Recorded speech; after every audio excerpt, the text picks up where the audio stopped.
sebuah bendara internasional di Sumatera, yaitu Sultan Syarif Qasim II.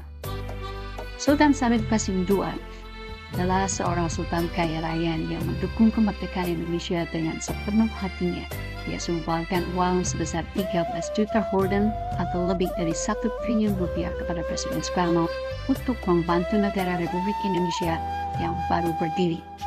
Ia, Sultan Syarif Qasim II, kemudian juga tak segan menyerahkan mahkota dan nyaris seluruh kekayaannya kepada Republik Indonesia dan meleburkan Kesultanan Siak Sri Indrapura yang dipimpinnya ke dalam Negara Kesatuan Republik Indonesia. Sultan Syarif Qasim II lahir dengan nama Tengku Sulung Syarif Qasim pada 1 Desember 1893. Ia putra pertama Sultan Siak yang ke-11, Tengku Syarif Hashim dengan istrinya, Tengku Iyuk Syarifah Aminah.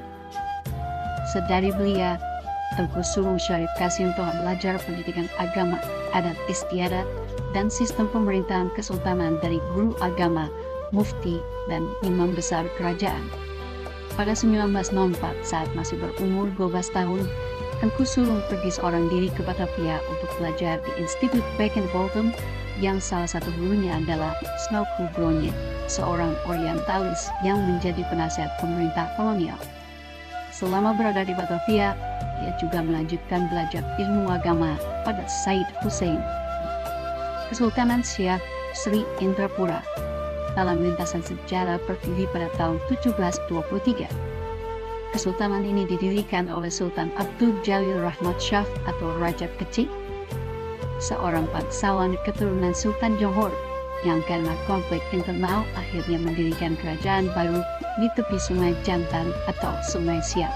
Saat ini, pusat wilayah Kesultanan Siak Sri Indrapura menjadi salah satu kabupaten di Provinsi Riau.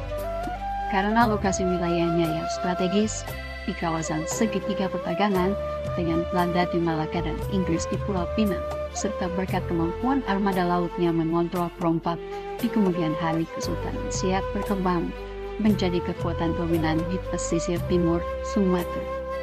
Kesultanan Siak juga dikenal sebagai penentang monopoli yang kerap dilakukan para pedagang Eropa dan dianggap merugikan penduduk lokal.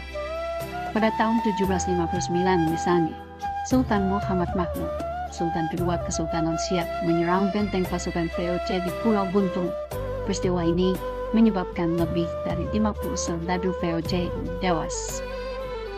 Pada masa pemerintahan Sultan Syarif Hashim Abdul Jalil Saifuddin, perekonomian Kesultanan Siak Sri Indrapura meningkat. Selain membuka hubungan dagang dengan banyak wilayah, Sultan juga banyak membuka lapangan kerja baru dan berhasil menata kota Siak Sri Indrapura. Dalam bidang tata pemerintahan, Sultan Syarif Hashim menyempurnakan peraturan perundangan Kesultanan Siak Bab Al-Fawaid yang berarti pintu segala pegangan. Sultan juga menyederhanakan struktur pemerintahan dengan menghilangkan jabatan wakil raja. Pada 1908, ketika sedang melakukan lawatan ke Singapura, Sultan Syarif Hashim Abdul Jalil Saifuddin meninggal dunia. Karena putranya Tengku Sulung dinilai masih terlalu muda untuk menjalankan pemerintahan Kesultanan Siak Sri Indrapura, diangkatlah pejabat sultan, yakni Tengku Besar Said Sagaf yang masih sepupu Sultan Syarif Qasim didampingi Datuk Imabur. Sementara di Batavia, pengalaman belajar dan pertemuan Tengku Sulung dengan banyak pemuda dari berbagai dan wawasan sehingga membuat Tengku Sulung makin dewasa.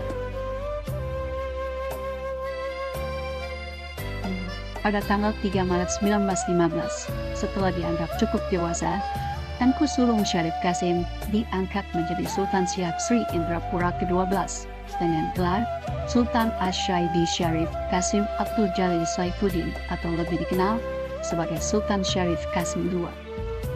Pada tanggal 5 Maret 1915, setelah dianggap cukup dewasa, Tengku Sulung Syarif Qasim menjadi Sultan Siak Sri Indrapura ke-12 dan juga Sultan Ash-Shaidi Syarif dari Saifuddin atau lebih dikenal sebagai Sultan Syarif Qasim II. Sebelum dilanjut sebagai Sultan apapun Oktober 2012, Sultan Syarif Qasim II merupakan satu tiga dan sesuatu kesultanan untuk Syarif.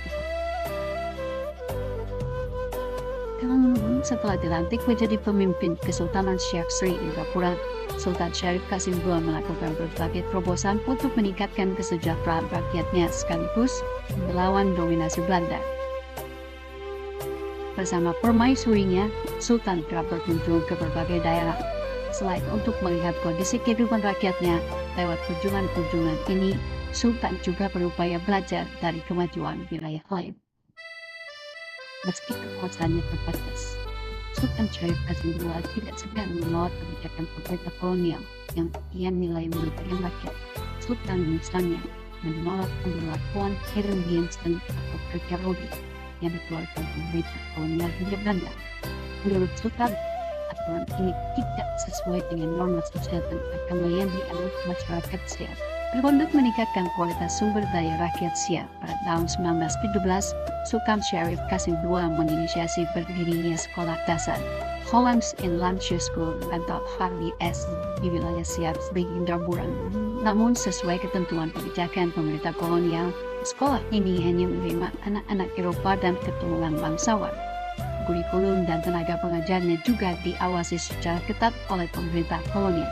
Karena kecewa dengan aturan sekolah yang diterapkan pemerintah Hindia Belanda, pada 1917, Sultan mendirikan lembaga pendidikan berbasis agama khusus laki-laki, Madrasah Taufiqiyah Al-Hashimiyah. Madrasah yang berada dalam tingkatan Istilaiyah dan Salawiyah ini mendatangkan guru-guru dari luar daerah dan luar negeri.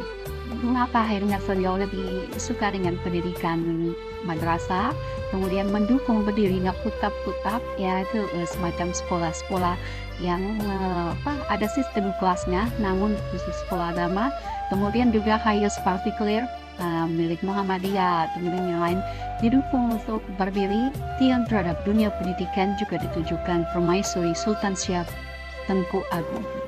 Pada tahun 1926, Tengku Agung mendirikan Latifah School, sekolah kejuruan khusus perempuan pertama di Siap Sri Indrapura, yang juga tercatat sebagai sekolah putri pertama di wilayah Riau. Setelah mendirikan sekolah kejuruan bagi perempuan, pada 1929, Tengku Agung mendirikan Madrasah An-Nisa, yang merupakan sekolah agama khusus perempuan. Namun, tak lama setelah pendirian madrasah ini, Tengku Syarifah Latifah meninggal karena sakit. Pada Desember 1931, Sultan Syarif Qasim II secara diam-diam membantu pemberontakan Sikoyan yang menolak pemberlakuan kerja rodi di wilayah Selat Akar. Pemerintah kolonial sendiri merespon perlawanan Sikoyan dengan mendatangkan polisi kepolisian dari Medan. Kami, bangsa Indonesia. Semasa penjajahan Jepang dari 1942 hingga 1945, Sultan Syarif Qasim II berusaha melindungi rakyatnya dari keharusan menjadi romusha atau kerja paksa untuk mendukung militer Jepang. Saat itu, Sultan mendorong para pemuda Siap menjadi Heiho, tentara pembantu bentukan Jepang, agar mereka mendapat pelatihan militer dan bisa menjadi tentara pengganti ketika Jepang tidak lagi bercokol di Siap. Ketika akhirnya Jepang kalah dalam Perang Asia Pasifik dan kemerdekaan Indonesia diproklamasikan di Jakarta pada tanggal 17 Agustus 1945, Sultan Syarif Qasim II langsung menyatakan dukungan. Sultan juga menegaskan bahwa Kesultanan Siap berdiri di bawah naungan Republik Indonesia, sebuah sikap yang membuatnya dikenal sebagai Sultan Republikan. Dia tak mau tinggal di sana. Benar saja Sultan lagi, dia numpang rumah pendiri dan membantu. Berita proklamasi yang dibacakan Soekarno pada 17 Agustus 1945 di Jakarta media secara resmi baru tiba di wilayah Sumatera pada akhir September 1945, setelah diumumkan Gubernur dan Wakil Gubernur Sumatera Tengku Muhammad Hasan dan Mr. Amin. Di wilayah Sumatera Timur yang terdiri dari banyak kesultanan, terjadi perbedaan sikap di antara para sultan.